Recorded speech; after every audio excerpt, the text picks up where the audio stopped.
ai ka san yanzu yanayin ga zamanin gwada ake ciki in ka samu abinci ka gode ma Allah. Wallahi ka alhamdulillah.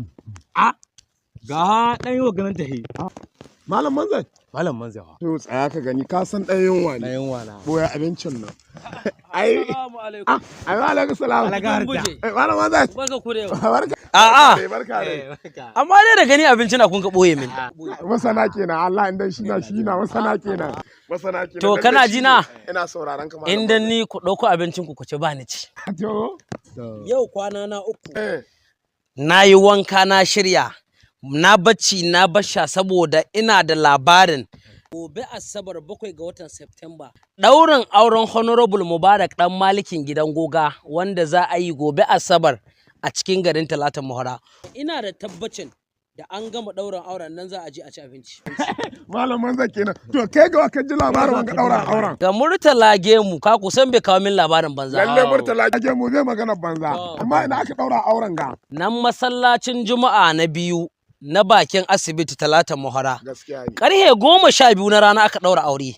Shi yasa kun ga da leda ta da cibina da komi shirye nake ni gobe ɗaya nake yau ma ba kwana zan yi ba. Shirye nake gobe na yi ana ɗaura aure za mu je mu ci abinci. Kai ko Honorable Abdul Nasir dan mama ya hozo ɗauran auren ga.